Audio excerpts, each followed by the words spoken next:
할렐루야. 오늘 또 예배에 오신 모든 분들을 주님의 이름으로 환영하고 축복합니다. 오늘은 빛 대신 예수님이라는 제목으로 함께 은혜를 나누고자 합니다. 오늘 본문은 요한일서 1장 5절부터 10절까지입니다. 성경은 예수님을 빛으로 묘사하고 있습니다. 특별히 요한복음에서도 빛으로 오신 예수님에 대해서 기록하였고, 오늘 본문인 요한 1서에서도 빛으로 오신 예수님에 대하여 기록하고 있습니다. 그런데요, 이 빛이라는 표현은 본질적으로 같은 의미를 가지고 있습니다. 그러나 이 빛이 강조되는 관점은 요한복음과 요한 1서에서 조금 다르다는 사실입니다. 요한복음에서의 빛이란 세상의 구원자로서의 빛을 강조하고 있습니다.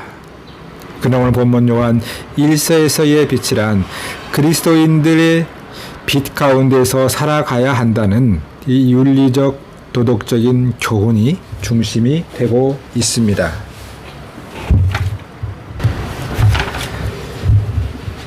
이 요한복음 다른 복음서와 달리 예수님의 신성을 강조하는 특징이 있지요.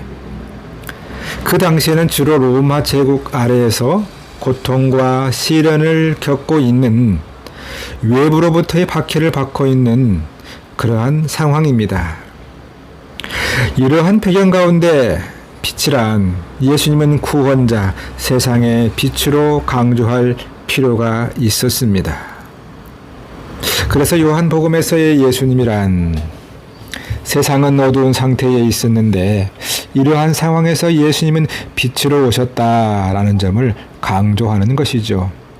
그래서 이 요한복음의 빛, 이 빛이란 진리와 구원의 빛을 상징하고 구속의 의미를 상징하고 있습니다.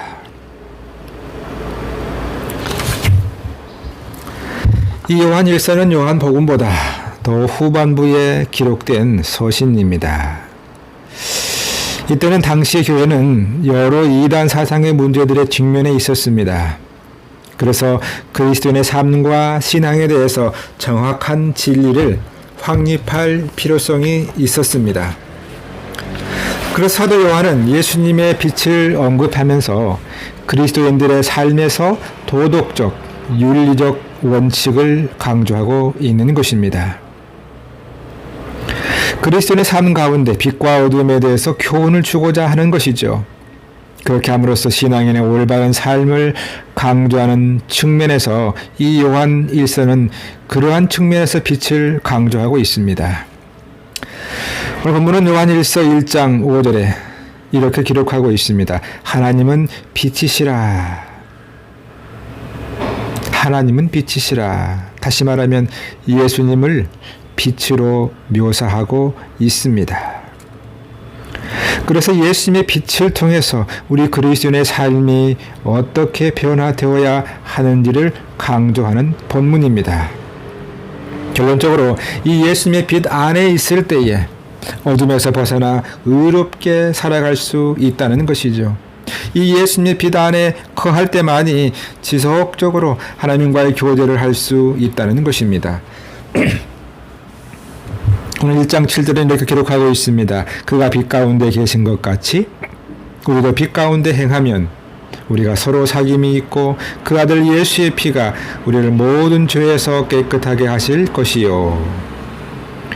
우리가 어둠에서 벗어나 의롭게 살아갈 수 있는 것은 바로 예수님의 피, 이 주님의 보혈 때문이지요. 우리를 위하여 흘리신 그 보혈 때문에 우리의 모든 죄가 깨끗이 되고 하나님과 사귐이 있을 수 있는 것입니다. 예수 그리스도의 보혈, 오늘도 우리는 그 보혈을 의지하며 선포하며 나아갈 뿐입니다. 따라서 우리는 날마다 주님의 보혈이 필요합니다.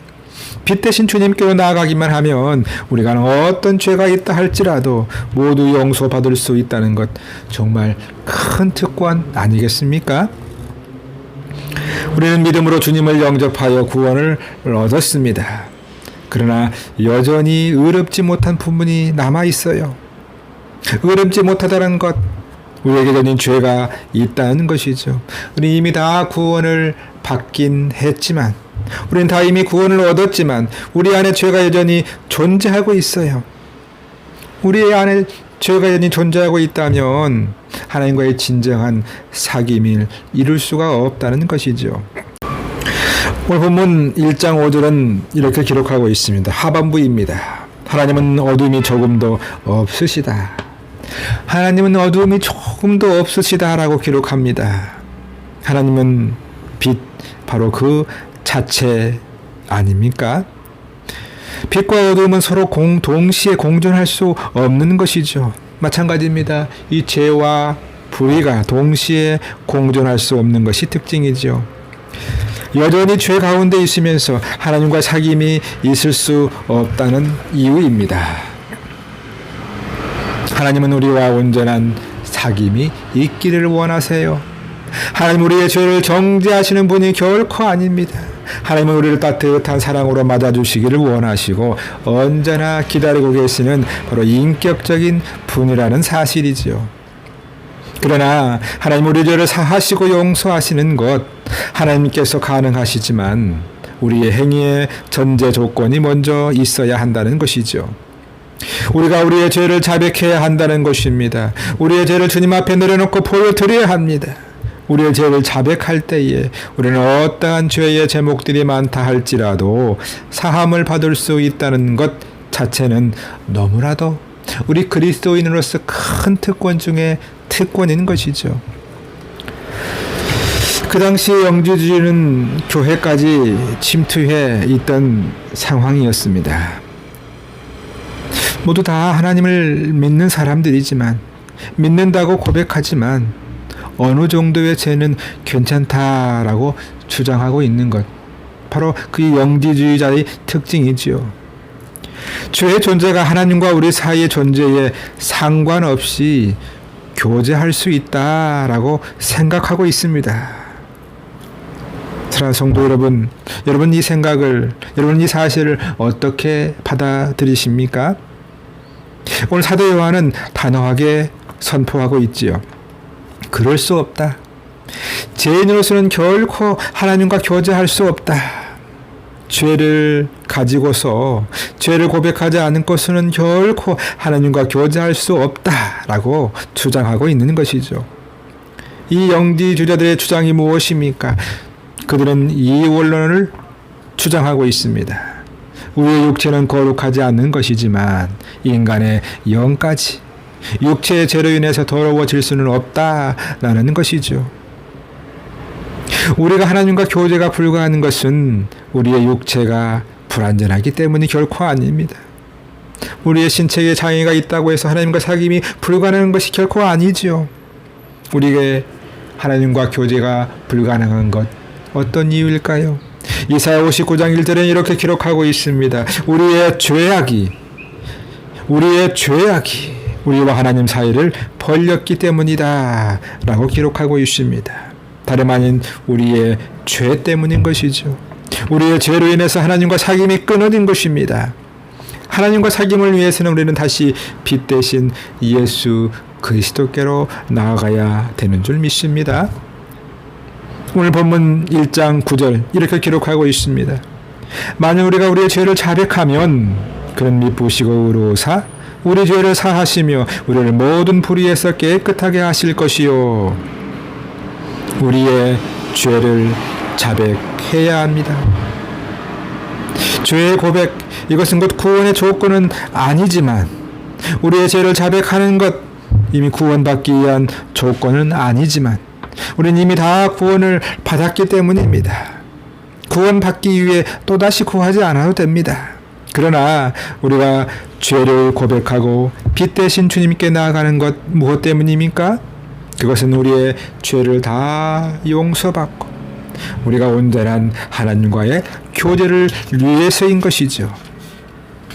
이 요한 1서의 서신을 기록한 목적 중 하나가 바로 이 구원받는 사람인 그리스도인들이 하나님과의 온전한 사귐이 있는 교제를 설명하기 위해서입니다.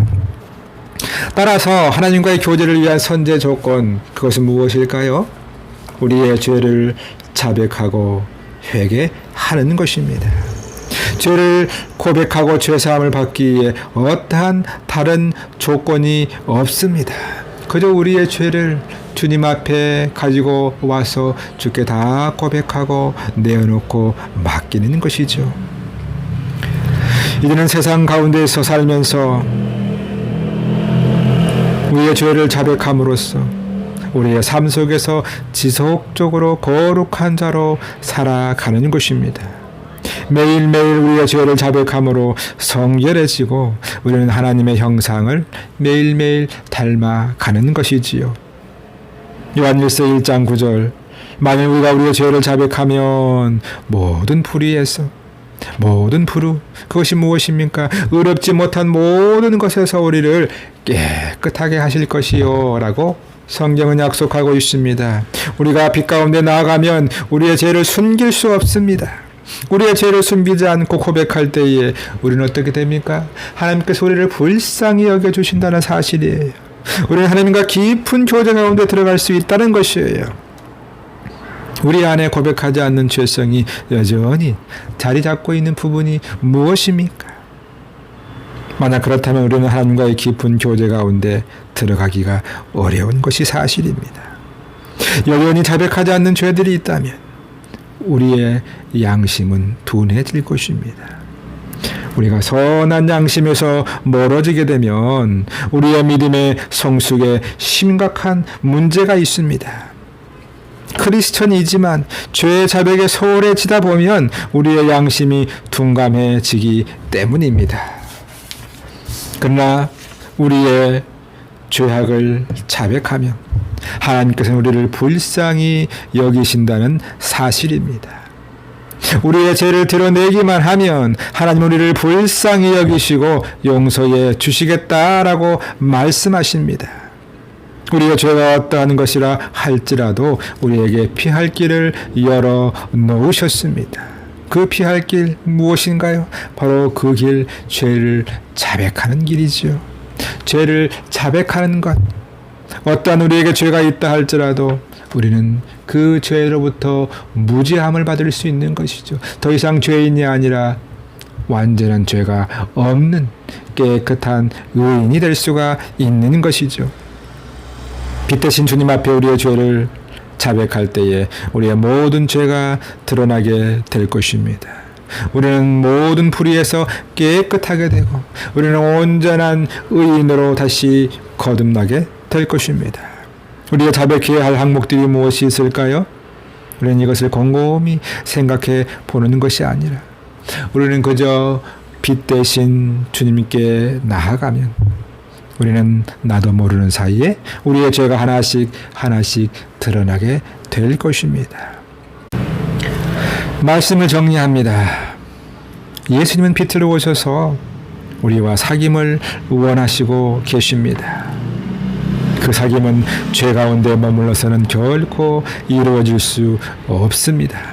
그러나 우리는 날마다 우리의 죄를 자백함으로써 주님의 빛 가운데 거하고 하나님과의 교제를 회복해 가시기를 주님의 이름으로 축복합니다.